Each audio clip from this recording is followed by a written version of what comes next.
মুসলমান মুহাম্মদের অনুসারী এখানে এসে বসে গেছে, যে কারণে আমার জবান বন্ধ হয়ে গেছে। শ্রোতারা সব উত্তেজিত। হ্যাঁ, সে কে? হুজুর আমরা দেখাই দেন, ওরা একবারে মেরে ফেলবো, এখান থেকে যেতে দেবো না। দেখাই দেন সে কে, কোত্থেকে আসলো, আমাদের উস্তাদের বয়ান নষ্ট করে দিল। ইহুদি আলেম বলে তোমরা উত্তেজিত হয়েও না, রাখো, আমি তাকে কিছু প্রশ্ন করবো, যদি আমার প্রশ্নের উত্তর দিতে না পারে তাহলে ওকে এখান থেকে ছাড়বো না, একবারে মেরে ফেলবো। সব ঠান্ডা হয়ে গেল। বাইতুল মুস্তাফি রহমতুল্লাহ আলাইহি ডাক দিলেন, এখানে মুসলমান কে আসছো, দাঁড়িয়ে যাও। হযরত ইহুদি আলেমে ডাক দিল, এখানে মুসলমান কে আসছো, দাঁড়িয়ে যাও। হযরত বাইতুল মুস্তাফি রহমতুল্লাহ আলাইহি উঠে দাঁড়িয়ে গেলেন। আল্লাহু আকবার। আমার মতো মৌলবী হলে তো উঠিয়ে দিতাম। তো যখন এরা কইতেছে উস্তাদ আমরা মেরে ফেলবো, তখন আমি খালি রাস্তা বুঝতাম, আল্লাহ জানলো সালাম। ঠিক না? বড় আশ্চর্য লাগে। ইমান থাকলে ভয় নেই, ইমান না থাকলে ভয়। আপনারা কি খবর রাখেন? ঢাকাতে আমরা বসে আছি, ঢাকাতে বসবাস করি, কেউ চাকরি করি, কেউ ব্যবসা করি, কেউ এই করি সেই করি। ঢাকাতে অনেক গ্রামে গঞ্জে খ্রিস্টান মিশনারিরা বাংলার জমিনের অনেক জায়গায় ঢুকে মুসলমানদেরকে খ্রিস্টান বলে দিতেছে। খবর রাখেন, অনেক মুসলমান ওলামায়ে কেরাম খবর পেয়ে জায়গায় জায়গায় যেতেছেন, গিয়া তাদেরকে বোঝাই শোনা আবার ফিরে আনতেছেন। এই অর্থের রূপে এই যে মুসলমানগুলি খ্রিস্টান ধর্ম কবুল করে খ্রিস্টান হয়ে যাইতেছে, আপনি মনে করেন তার ইমানটা নির্মূল করতেছে সামান্য একটু ইমান। যদি ইমানের ঘাত থাকতো তাহলে হাজারো খ্রিস্টান রয়েছে, একজন মুসলমানকে কি খ্রিস্টান বানাইতে পারত? এই জন্য ইমানের ধারের দরকার এই জমানায়। কারণ যে দেশে 24 ঘন্টা যেদিকেই তাকান, যেখানেই যান, গাড়িতে যান, হাসপাতালে যান, দোকানে যান, গাড়িতে যান, ট্রেনে যান, লঞ্চে যান, বিমানে যান, যেখানেই যান ওখানেই টিভি, বাজনা, নাটক, গান, সিনেমা 24 ঘন্টা পাঁচ রাতের কথা যে জমিনে চলতেছে। বছরে একবার 2 ঘন্টা বড় বড় বড় বিরাট ওয়াজ শুনে কি ইমান তাজা হয়ে যাইব না? অসম্ভব, অসম্ভব। সমাজকে ধ্বংস করে দিছে। এই সমাজ কেমন কি করবে? সমাজ ধ্বংস হয়ে গেছে। এবং কি প্রত্যেকের সাথে সাথে যদি কেউ ইচ্ছা করে, আমি সিনেমার বই একটা বললাম, আমার মোবাইলের মেমোরি কার্ডে বলতেছে না, কথা কোনটাকে বলতেছে না, অশ্লীল ছবি, জিনার ছবি, বেহায়াপনা, উলঙ্গ, এই সমস্ত মোবাইলের মেমোরি কার্ডে ভরে ভরে। আপনারা বলেন, অনেক যুবক বাবারা আসল নিজেরা চিন্তা করে দেখো, একটা 25 বছরের অবিবাহিত যুবক, একটা 20-22 বছরের অবিবাহিতা যুবতী যখন তার মোবাইলের মেমোরি কার্ডে অশ্লীল ছবি দেখে, জিনার ছবি দেখে, তখন তার শরীরের রক্ত কি হবে, তার দেমাগ কি হবে? আপনারা নিজেরা একটু চিন্তা করে দেখেন। সকলের দেশে শিক্ষিত জ্ঞানী গুণী, তখন তার বিচার কি হবে? এখানে কতটুকু ইমান হলে, কতটুকু ইমানের শক্তিতে তাকে অবৈধ কাজ থেকে, চরিত্রহীনতার থেকে তাকে বাঁচাইয়া চরিত্রবান বানাবে, কতটুকু ইমানের দরকার? ইমান ছাড়া আর কোনো অস্ত্র নেই। কথা ঠিক না? এই জন্য হযরত হাকিমুল ইসলাম একটা কথা লিখছেন, কোন মানুষকে ভালো করতে পারবে না। ভালো করে মনে রাখেন, কোন বিশ্বাস মুরিদ করে মুরিদকে ভালো করতে পারবে না। কোন উস্তাদ ছাত্রকে পড়াইয়া ভালো করতে পারবে না। কোন ইমাম সাহেব তার মুক্তাদিকে ওয়াজ করে ভালো করতে পারবে না।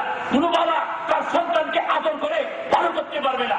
কোন বড় অর্থাৎ তার নিজের আত্মন্তরীণ চরিত্রবান বানাইয়া ভালো করবে কোন মানুষের পক্ষে সম্ভব না। তাহলে কেমনে সম্ভব? সে নিজে যখন বুজুর্গ হয় তখন তাকে তওবা করে আল্লাহর দরবারে সাহায্য চাইতে হবে। এরপরে যখন ভালো মানুষের সংস্রবে যাবে তখন সে ভালো হতে পারবে, এর আগে ভালো হতে পারবে। খুব ভালো করে খেয়াল করবে। কারণ আল্লাহ তাআলা যত পয়গম্বর জগতে পাঠাইছেন, সমস্ত পয়গম্বর শিক্ষা দিতে আসছেন, কোন পয়গম্বর শিক্ষা দিতে আসে নাই। হযরত ঈসা আলাইহিস সালামের বয়স যখন 4 বছর, এই 4 বছরের বাচ্চাকে ওনার মা মক্তবে পাঠাইলেন, তৎকালীন মক্তবে উস্তাদ দেখে ছেলেটা খুব সুন্দর, খুব আদর করে বলতেছে, বাবা পড়ো আলিফ, পড়ো আলিফ। ঈসা আলাইহিস সালাম কয়, আলিফের অর্থ কি? সুবহানাল্লাহ। কষ্ট হইতেছে আপনারা? উঠে যায় না, উঠবেন না, সারা রাত না, কিছুক্ষণ মাত্র করবো, সারা রাত না, স্বাস্থ্য অবস্থা ভালো না, উঠে যাবেন না। এটা আমার উসুলের খেলা। আমি যদি দেখি কোনো মাহফিলে উঠা বসা হয়, আমি আর কথা বলি না। লক্ষ লক্ষ মানুষ থাকলো, বাইক ছেড়ে চলে আসি। তার কারণ পুরো হাদিস তো এরকম না যেটা ফসা লাগিয়ে দেবো, উঠে যাই বোকা, এখানে বাস করার তো দরকার নেই। কথা ঠিক লাগবে? আমি সবসময় কোরআন হাদিসের আলোচনা করি। আল্লাহর কোরআন, আমি কাফেরের ঘরে কাফের, 14 গোষ্ঠী কাফের, ওরা আল্লাহর কোরআন শুনে নবীর কথা কাটতে যাইতেছে। আল্লাহ হুদায়াত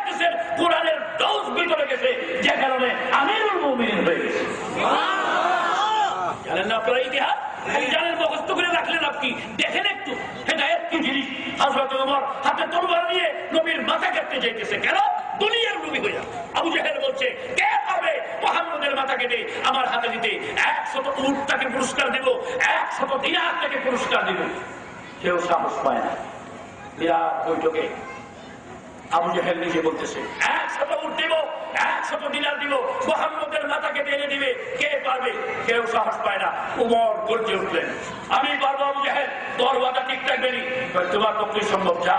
আমি বসে রইলাম, সব মানুষগুলি সাক্ষী, মুহাম্মদের মাথা কেটে তুই আনবে, আর আমি তোকে 100 উট দিব, 200 উট দিব, 200 দিনার দিব, যা। উমর হাতে তলোয়ার নিয়ে দৌড়ছে। কি সাহস এবার বুঝলেন ব্যক্তিটা কেমন। রাস্তায় আরেক ব্যক্তির দেখা, সে বলে, উমর কোথায় যাচ্ছ? হাতে তলোয়ার। বেশি কথা বলিস না, মুহাম্মদের মাথা কেটে 200 উটের মালিক হবো, 200 দিনারের মালিক হবো, একটু পরে মুহাম্মদের মাথা কাটবে। তোমার বোন, তোমার বকনিপতি মুসলমান হয়েছে মুহাম্মদের হাতে, ওরা কি করবে? আচ্ছা, আমি গোটায় গোটায় সুবহানাল্লাহ কথা বলবো, সুবহানাল্লাহ। একটা তকবীর বলো না, এই সুবহানাল্লাহ তকবীর, আল্লাহু আকবারের তকবীর আজকের এই মাহফিলে যদি কবুল হয়ে যায়, কাল কিয়ামতের মাঠে মুসিবতের দিনে এই তসবিহগুলি আমাদের দেখবেন স্বর্ণের মতো ঝলমল করতে থাকবে। এই তসবির উসিলায় আমার আল্লাহ মাফ করে দিতে পারে। যারা এই কোন সময় কোন মুহূর্তে কার কোন আমলটুকু আল্লাহ দরবারে মঞ্জুর হয়ে যায় ওটা জানা নাই। আল্লাহ পাক রব্বুল আলামিন সবসময় তৈয়ার ডাকতেছেন, আয় রে বান্দা, পাগলের মতো কোথায় যা? তোর কে মাফ করবে? তোকে কে খাওয়ায়? কে তোর হায়াত দাতা? কে তোর রিজিক দাতা? কে তোর মৃত্যু দাতা? কোথায় কোথায় যাস তুই পাগলের মতো? আমার দরবারে একটু ফিরে আসবে। জীবন দশায় আয়, জীবনের গুনাহ নিয়ে আমার কাছে তওবা কর। জমিন থেকে আসমান পর্যন্ত যদি তোমার জীবনের গুনাহ লেগে থাকে, খালেস অন্তরে আমার কাছে বান্দা এসে তওবা করবে, আমি আল্লাহ তোমার তওবা কবুল, তোমার চোখের পানি পড়তে দেরি, আমি আল্লাহ গুনাহ মাফ করতে দেরি হবে না। আল্লাহ এত দয়া, আমার আল্লাহ এত মায়া। আমার ভাইয়েরা, বলতেছিলাম আজকে এই অবস্থা মুসলমানদেরকে খ্রিস্টান লড়াইয়ে দিতেছে। ইমানের মধ্যে যদি মজবুতি থাকতো, ইমান ধারণ ইমান থাকতো, তাহলে সাবধান পৃথিবী দিব বেমান হয়ে যাও, হয়তো না। কথা ঠিক লাগবে। এই জন্য ইমানের ধার দেবো, কারণ সবাই যে আরে ভুলতে হবে এটা কথা না। আমরা মুসলমান, মুসলমানের দরদ, ইসলামের দরদ অন্তরের মধ্যে লাগবে। কথা ঠিক লাগবে। আপনারা বলেন, হিন্দুদের যখন দুর্গা পূজা হয় তখন হিন্দুরা যদি 500 থাকে, মুসলমানদের 1000 থাকে। কথা ঠিক লাগবে। হিন্দুদের কোন অনুষ্ঠানের মধ্যে তাদের সংখ্যা যত, তার চেয়ে ডবল থাকে মুসলমানের সংখ্যা। কথা ঠিক লাগবে। আপনার বকরা ঈদে যখন কুরবানি দেন, কয়টা হিন্দু আসে আপনার গরু ধরবার জন্য? রমজানের ঈদুল ফিতরের মধ্যে যখন ঈদের নামাজ পড়তে যান, কয়জন খ্রিস্টান, কয়জন বিধর্মী আপনার সাথে যায় ঈদের মাঠে আনন্দ করার জন্য? মুসলমান আর বিধর্মীদের সঙ্গে গিয়া নাস্তিক মার্কা হইয়া এইরকম তাদেরকে আরো সহায়তা করে। কথা ঠিক লাগে। সে কারণে ঘরে ঘরে ঘরে ঘরে নাটক চলছে টিভির মধ্যে। আর নাটক বাংলাদেশের টিভির চ্যানেলের নাটক যদি দেখে আধা ঘন্টা, ইন্ডিয়াতে দেখে 3 ঘন্টা। কথা ঠিক লাগে। মুসলমান, মুসলমানের দরদ নেই। তুমি যে একজন মুসলমান, जिस दिन तो आ गई अजान इकामत हो गई और फकत जनाजा की नमाज बाकी रह गई। তুমি জানো না কতটুকু সময়ের জন্য পৃথিবীর জমিনে তুমি আছো? যেদিন ভূমিষ্ঠ হয়েছো, ডান কালে আজান, বাম কালে ইকামত, এখন শুধু জানাজার 4টা তাকবীর বাকি আছে। বুঝে শুনে করো, বেশি সময় তোমার না। কথা ঠিক না? এই জন্য জানাজার নামাজ ফরজে কিফায়া, আজান নাই, কারণ আজান হয়ে গেছে, ইকামত হয়ে গেছে। মার গর্ভ থেকে যখন তুমি ভূমিষ্ঠ হয়েছো, ডান কালে আজান, বাম কালে ইকামত, শুধু 4টা তাকবীর বাকি। বুঝাই গেছে দুনিয়ার জিন্দেগি বেশি সময় না। মুয়াজ্জিনে আজান দিয়া ইকামত করলে, ইমাম সাহেব আল্লাহু আকবার বলে তাকবীরে তাহরিমা দিয়া নামাজ শুরু করতে, মাঝখানের যতটুকু ফাঁকা, দুনিয়ার মানুষ তোমার এই সময়টুকু হায়াতে দুনিয়া, এই সময়টুকু তোমার হায়াতে দুনিয়া, বুঝে শুনে চলো, বেশি সময় না। এই সময়টুকুর জন্য তোমার এই অবস্থা। এই জন্য বলি, আমি জানতে চাই যতটুকু কথা বললাম তার মধ্যে কি উপকৃত হইলাম? এখানে যারা বসছি আমরা সব মুসলমানের সন্তান, আমরা সকলেই মুসলমান। কথা ঠিক লাগে। মুসলমানের দরতন্ত্রের মধ্যে আছে তো না নাই?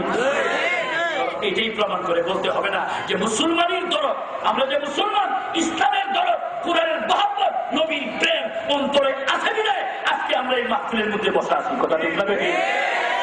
এই দরদ শুধু মাহফিলে ওয়াজে বসলে দেখেন চলবে না, এইরকম এক শপথ নিতে হবে মনে মনে, আল্লাহর দরবারে ওই রকম সাহায্য চাইতে হবে। অদূর ভবিষ্যতেও কোন নাস্তিক, কোন মুরতাদ, কোন ইসলামের দুশ্মন যদি মাথা ছাড়া দিয়ে উঠে ইসলাম নিয়ে কটূক্তি করে, নবীকে নিয়ে কটূক্তি করে, প্রয়োজনে চাপে ফেলবো মাঠে, জীবনের শেষ রক্তের বিন্দু দিয়ে হলেও আল্লাহর কোরআন নবীর সুন্নাত রক্ষা করার জন্য জান দিব।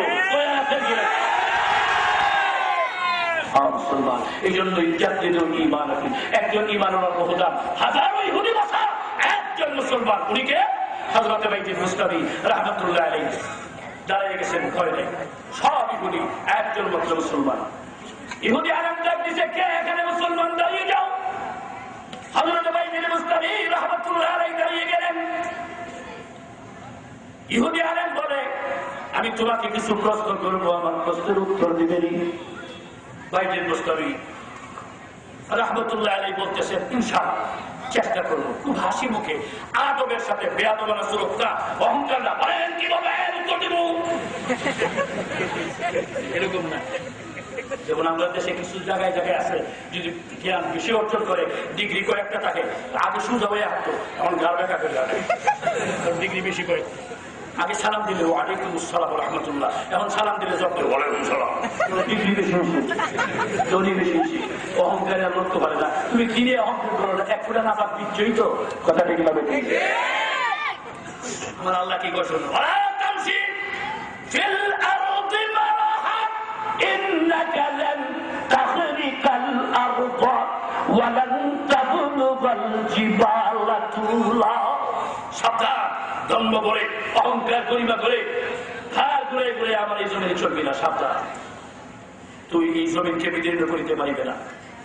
পাহাড়ের পাশে দাঁড়িয়ে দেখো, তুই বেশি উঁচা না পাহাড় বেশি উঁচা? কি শক্তিশালী সৃষ্টি আমি জগতের মধ্যে করে রাখছি, সব আমি আল্লাহর কথা বলতে চাই। জুড়ে করে সুবহানাল্লাহ। বিশাল আকাশ, একটা না দুইটা, আল্লাহ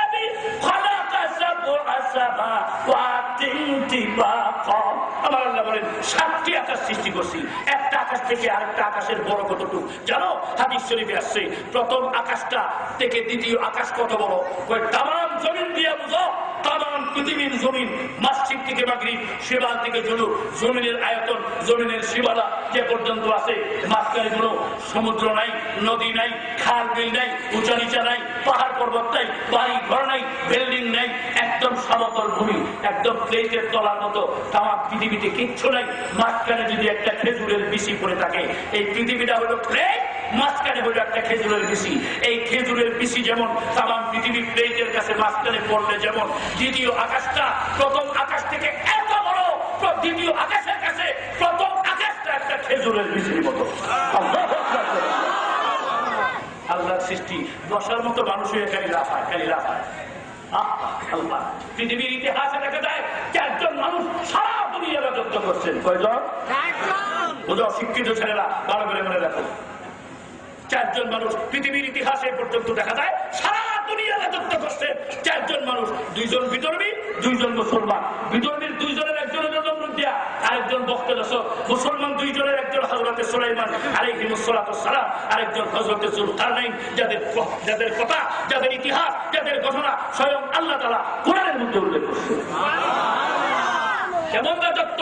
সুলাইমান সালামের মা সুলাইমান যাদের মন ক্যান্সার জানি শুনতে খাতে মসদে ওপরি, শুনতে খাতে মসদে ওপরি, জিন করি দেওতানো ভূত ফেরত জাসি সব সুলাইমান আলাইহিস সালামের একটা আংটির টাবে বানিয়ে দিয়েছেন আল্লাহ তাআলা। মানুষের বাদশা, জিন্নাতের বাদশা। সুবহানাল্লাহ, সুবহানাল্লাহ, কি লাগে? পিপিলিকার বাচ্চা, মশা মাছির বাচ্চা। একদিন মশা এসে বিচার দিছে, আয় পয়গম্বর সুলাইমান, আপনি তো আমারও বাচ্চা, বাতাসকে আল্লাহ আপনার অধীন করে দিয়েছেন, আপনি তো বাতাসেরও বাচ্চা। যে হ্যাঁ, আপনার দরবারে বাতাসের বিরুদ্ধে মামলা দায়ের করলাম। এই বাতাসের যন্ত্রণায় আমি ঘুমাইতে পারি না, আমি চলতে পারি না, আমি খাইতে পারি না। আমি যদি পূর্ব দিকে যাই উড়াই আমার পশ্চিম দিকে বেড়ে যায়, আমি যদি খাইতে যাই এই যে আমার উড়াই না খায় আমার মধ্যে ফেলাই যায়। এই বাতাসের যন্ত্রণায় আমি আরাম করতে পারি না, সুতরাং বাতাসের বিচার করে দেন, আপনি কেমন বাচ্চা হলেন এটা আমি দেখতে চাই। হযরত সুলাইমান সালাম বলেন, ঠিক আছে, তুই ক্ষুদ্র প্রাণী মশা, বাতাসের বিরুদ্ধে যখন একটা নালিশ দিস আমি চেষ্টা করবো তোকে সন্তুষ্ট করতে, এখন যা। কথা এখানে রাখলাম, হঠাৎ আসলো বললাম, যদি মনে না থাকে মনে করে নিয়ে বাতাসের বিচার সুলাইমান কেমনে করে বলিতে বইয়ে দিমুনে বলতেছিলাম। হযরতে বাইজিদ বুস্তামি রাহমাতুল্লাহ আলাইহি ওয়াজ কিন্তু দিছে আওলায়া, আমি বর্ণনা করতে পারলে আপনারা বাবু বলবেন পারতেন না? কেমনে জানে? এক বাজারে গেছে বেয়াকুব, মানে বাঁকাটা সিরাকি বাজারে গিয়ে দেখে পূর্বের মানুষ পশ্চিমে যায়, উত্তরের মানুষ দক্ষিণে যায়, দক্ষিণের মানুষ উত্তরে যায়, আপ ডাউন করতেছে যা যেখানে দরকার। এই যে মানুষের একটা বিশৃঙ্খলা, হ্যাঁ গিয়া কয় গ্রাম্য ভাষায় এই যে আওলা লাগলো কেমনে বাবু, এই যে আওলা লাগলো কেমনে বাবু, জানি দেখলাম এই যে আওলা লাগলো কেমনে বাবু। আরেক মক্কেলে কি আওলা লাগছে, মানুষের আওলা লাগছে, আওলা আওলা কেমনে বাবু লোক আমার 500 টাকা আছে আমি বাবু দিই। এই হলো আরেক মক্কেল, এই 500 টাকা দিচ্ছে বাবু করে দাও, নাহলে আমার মাথা কি বলবো না। বাজারে আসেন এক বট গাছ, এই বট গাছের কোনায় বসে সেটা বসে থাকবে লড়বি না, যদি লড়াতে বা হইব না। এটা মাছ গুস্ত বিদা বাড়ি রান্না বাড়ি 11টার সময় বিড়ি চালায় টানতাছে আর একটা চায় দেয় ব্যাগ করবো কাস্টমাররা সব দেশে দোকানদাররা সাদা বন্ধ করে দোকান তালা লাগাইয়া এখন সব বাড়ির দিকে যেতেছে মানুষ তাই বাজারে। এই মক্কেলে কে বা হয়েছে ভাই বা হয়েছে বা হয়েছে তোমার না ভাই উপায় আছে না, সবাই বাড়ির দেশে গেছে এমনি বা হইল। আমি ওয়াজ দিছি আওলাইয়া, যদি বাউ করতাম না আপনি সবাই উঠতে যাইবেন গিয়ে এমনি বা হইল। যাই হোক, মাঝে মধ্যে একটু রস দিলে আমার কোরআন বসে তো একটু রস না দিলে মুশকিল। আল্লাহ কোরআনের মধ্যেও রস দিচ্ছে, জোরে কোন সুবহানাল্লাহ, ঠিক না? আল্লাহ তাআলা কত সুন্দর কোরআন করে না, কি মজার কথা, কি সুন্দর আল্লাহ আলাপ সালাপ করে বান্দার সাথে, জোরে বললে আল্লাহু আকবার। বান্দা কি সুন্দর আল্লাহ তাআলা করে, বান্দা তোর দুইটা চোখ কি আমি আল্লাহ বানাই দেই নাই? তোর মুখের মধ্যে যে ঠুটটি লড়ে জিহ্বার ভিতরে আমি দেই নাই? এই ঠুটগুলি আমি বানাই দেই নাই? আলাম না জাআলনাহু আইনাইন ওয়া লিসানান ওয়া শাফাতাইন ওয়া হাদাইনাহু নাজদাইন। আল্লাহু আকবার বললাম। আমার আল্লাহ কবুল করেন। আমি একজন মা তার সন্তানকে মার অন্তরে যতটুকু ভালোবাসা, স্নেহ, আদর, মায়া, মমতা মার অন্তরে যতটুকু আছে সবটুকু দিয়া বান্দাকে, সবটুকু দিয়ে বাচ্চাকে যে ভালোবাসে আদর করে, ওই আদরটার চেয়ে একটা মানুষের প্রতি আমার আল্লাহ 70 গুণ বেশি মায়া। এত আদর বান্দা, যদি আদর না থাকবে, আপনার চাকরকে যদি একবার, দুইবার, তিনবার ডাকেন, আপনার চাকর, আপনার ড্রাইভার, আপনার গেটের দারোয়ান 2বার 3বার ডাকলে যদি কথা না শুনে তাহলে আপনি নারাজ হইবেন, ঠিক না? ঠিক। এদিকে চালু 3বার ডাকলেন, দারোয়ানের কথা মানে না, ড্রাইভার কথা শুনে না, আপনার ডাকে সারা দেয় নাই, 4বার বলবেন এই গাড়ির চাবি দে, তোর মতো বেয়াদব ড্রাইভার দরকার নেই, কথা ঠিক না? ঠিক।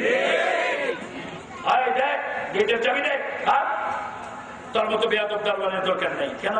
3বার ডাকলেন, এটাও একটা মানুষ, আপনিও একটা মানুষ, আপনি বড় লোক, ওইটা গরিব মানুষ, আপনাকে আল্লাহ সম্পদ দিচ্ছে, আপনার অধীনে চাকরি করে, আপনার মুখ যেমন, আপনার মুখে মিষ্টি মিষ্টি লাগবে, আপনার চাকরের মুখে মিষ্টি মিষ্টি লাগবে, এরকম না?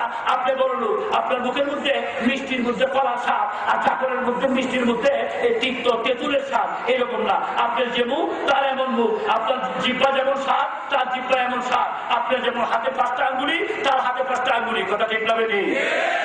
একটু বেশি আপনার টাকা পয়সা, এই জন্য ধমক দিয়া চাবি নিয়ে আপনার 3বার ডাক দিলেন, আপনার তাকে সারা দেয় নাই, চাকরি নট করে দিলেন, চাবি রেখে তাকে তাড়িয়ে দিলেন। আমার আল্লাহ কয়, তুই বুঝস না বান্দা আমি কত আদর করি, 15 বছর বয়সে বাড়ি গইলে 25 বছর বয়স এক অক্ট নামাজ পড়স্তা, মাঝে মধ্যে মসজিদে যাস্তা, মাঝে মধ্যেও যাস্তা, জুমার দিনেও যাস্তা, এক অক্ট নামাজ পড়স্তা, অথচ আমি মুয়াজ্জিনের জবানে দৈনিক 5বার ডাকাইতেছি, হাইয়া আলাস সালাহ, হাইয়া আলাল ফালাহ, সফলতার দিকে আসো, শান্তির দিকে আসো, কামিয়াবির দিকে আসো।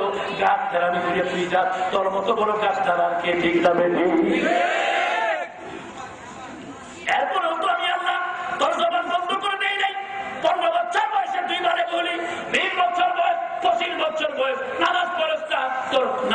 কপালকে আমি আল্লাহর কুদরতের পায়ে ঠেকাস না, যা আমি তোর নাকের শ্বাস নিঃশ্বাস বন্ধ করে দিব, জবান বন্ধ করে দিব, চক্ষু বন্ধ করে দিব, পাও ল্যাংড়া বানিয়ে দিব, খুঁটা বানিয়ে দিব। আমি এমন করি নাই, অপেক্ষা করতে থাকি, দেখি বান্দা কোনদিন আমি আল্লাহর দরবারে তওবা করে কাঁদেনি। আমার ভাইরা, আমার আল্লাহর এত ভাইয়া, এত আদর। হযরত বাইজিদ বুস্তামি রাহমাতুল্লাহ আলাইহি ইহুদি আলেম জিজ্ঞাসা করে, আমি তোমাকে কিছু প্রশ্ন করব, আমার প্রশ্নের উত্তর দিবানি? বাইজিদ বুস্তামি বলেন, ইনশাআল্লাহ চেষ্টা করব। এবার প্রশ্ন শুরু হয়ে গেল। এমন এক বড় যার দুই নাই। প্রথম প্রশ্ন বড় করে বুঝেন, এমন এক বড়, এইটার দ্বিতীয় আর কিছু নাই। হযরত বাইজিদ বুস্তামি রাহমাতুল্লাহ আলাইহি তৎক্ষণাৎ উত্তর দিলেন, কুল হুয়াল্লাহু আহাদ, আমার আল্লাহ এক, দ্বিতীয় কোনো আল্লাহ নাই। জোরে বলুন সুবহানাল্লাহ, জোরে বলুন। ইমানদারের মুখ দিয়ে কি আসে? ইহুদি আলেম বলে এমন দুই বড় যার তিন নাই। হযরত বাইজিদ বুস্তামি বলেন, তুলিজুল লাইলা ফিন নাহারি ওয়া তুলিজুল নাহারা ফিল লাইল। আমার আল্লাহ রাতের ভিতরে দিন ঢুকাইছেন, দিনের ভিতরে রাত্র ঢুকাইছেন, রাত এবং দিন আল্লাহ সৃষ্টি করেছেন, রাত দিন এই হইল তুই, তার মধ্যে তৃতীয় কিছু নাই। ইহুদি আলেম বলে তিন বড় যার চার নাই। বাইজিদ বুস্তামি বলে আল্লাহর কুরসি এবং নূরের কলম এবং লৌহে মাহফুজ, এই হইল তিন। এই তিনটার মধ্যে চতুর্থ কিছু নাই। ওয়াসিয়া কুরসিয়্যুস সামাওয়াতি ওয়াল আরদ ফি লাউহিন মাহফুজ নূর ওয়াল কালামি ওয়া মা ইয়াসতুরুন। ইহুদি আলেম বলেন চার বড় যার পাঁচ নাই। বাইজিদ বুস্তামি বলেন আসমানি বড় বড় চারখানা প্রসিদ্ধ কিতাব আল্লাহ অবতীর্ণ করেছেন, তাওরাত, জবুর, ইনজিল, কোরআন শরীফ, এই হলো চার, পাঁচ নাই। ইহুদি আলেম বলে পাঁচ বড় যার ছয় নাই। হযরত বাইজিদ বুস্তামি বলেন আখির নবীর উম্মতের উপর আমার রব্বুল আলামিন দৈনিক 24 ঘন্টায় 5 ওয়াক্ত নামাজ ফরজ করেছেন, ছয় নাই। ইহুদি আলেম বলে ছয় বড় যার সাত নাই। হযরত বাইজিদ বুস্তামি বলেন ওয়ালাকাদ খালাকনাস সামাওয়াতি ওয়াল আরদা ওয়া মা বাইনাহুমা ফি সিত্তাতি আইয়াম। আল্লাহ পাক রব্বুল আলামিন আসমান এবং জমিন তার মধ্যে যা কিছু আছে মাত্র 6 দিনে বানাইছেন, সাত নাই। এততলা বিল্ডিং বানাইতে কয় মাস লাগে? ফাউন্ডেশনে কয় মাস লাগে? আল্লাহ কয় আসমান জমিন তার মধ্যে যা কিছু আছে ফি সিত্তাতি আইয়াম, মাত্র 6 দিনে বানাইছে। আল্লাহ। ইহুদি আলেম বলে সাত বড় যার আট নাই। হযরত বাইজিদ বুস্তামি বলেন আল্লাযী খালাকা সাবআ সামাওয়াতিন তিবাকা, আমার আল্লাহ সপ্ত আকাশ সৃষ্টি করেছেন, আট নাই। ইহুদি আলেম বলেন আট বড় যার নয় নাই। হযরত বাইজিদ বুস্তামি বলেন আল্লাহ তাআলা নেককার ইমানদারের জন্য 8টি বেহেশত বানাইছেন, নয় নাই। কষ্ট বেশি যাচ্ছে। ইহুদি আলেম বলেন নয় বড় যার 10 নাই। বাইজিদ বুস্তামি বলেন ফি তিসআতি রাতি ইউফসিদুনা ফিল আরদি, আল্লাহ কোরআনে ওই 9 দল জমিনে যারা ফাসাদ করে সালেহ আলাইহিস সালামের আমলে, এই 9 দলের কথা কোরআনে বলছেন। সালেহ আলাইহিস সালামের 9 দল যারা জমিনে ফাসাদ করে, এই 9 10 নাই। ইহুদি আলেম বলে 10 বড় যার 11 নাই। বাইজিদ বুস্তামি বলেন ওয়াল ফাজরি ওয়া লায়ালিন আশরি, আল্লাহ ফজর 10 রাতের শপথ করেন, কোরআনে 11 নাই। ইহুদি আলেম বলে 11 বড় যার 12 নাই। বাইজিদ বুস্তামি বলেন ইউসুফ আলাইহিস সালামের 11 ভাই, 12 নাই। ইহুদি আলেম বলে 12 বড় যার 13 নাই। বাইজিদ বুস্তামি বলেন বছরে আমার আল্লাহ 12টা মাস বানাইছেন, 13 নাই। ইহুদি আলেম বলে 13 বড় যার 14 নাই। বাইজিদ বুস্তামি বলেন ইন্নী রাআইতু আহাদা আশারা কাওকাবা ওয়া শামসা ওয়াল কামারা রাআইতুহুম লি সাজিদিন। ইউসুফ আলাইহিস সালাম স্বপ্ন দেখছেন 11টা তারকা, চন্দ্র এবং সূর্য ওনাকে সিজদা করেছে, এই হইল 13। চন্দ্র, সূর্য আর 11টা তারকা, এই হইল 13। 14 নাই। ইহুদি আলেম বলে 14 বড় যার 15 নাই। বাইজিদ বুস্তামি বলেন 7 আসমান 7 জমিন, এই হইল 14, 15 নাই। এভাবে 100 প্রশ্ন করছে। তখন আপনারা যদি করবেন এই কোন আমার মনে নাই না, মানে লেখকে যা লেখছে এই ফোন তো লেখে লেখক এইভাবে করতেছে, এই বেটায় আর পায় না। 100 প্রশ্ন করছে, 100 প্রশ্নের উত্তর দিচ্ছেন বাইজিদ বুস্তামি রহমতুল্লাহ আলাইহি ওই মজলিসে দাঁড়ায়। এবার ইহুদি আলেমের প্রশ্ন শেষ। বাইজিদ বুস্তামি বলে আরো আছে না শেষ। বলে আপনাকে একটা প্রশ্ন করি আমি, অনুমতি দেন উত্তর দেবেন? ঠিক আছে বলো। আপনি বলেন বেহেশতের চাবি কি? ইহুদি আলেমকে বললো আপনি বলেন বেহেশতের চাবি কি? আপনি তো দৌলতের আলেম। এখন ইহুদি আলেমের পরে লেখা যায় বিলের বাচ্চার মতো করি যখন উত্তর দেয় না। বাইজিদ বুস্তামি শ্রোতাদের যে শ্রোতারা আগে ওনাকে হত্যা করবার চাইছে উনি বলতেছেন ভাই সাহেব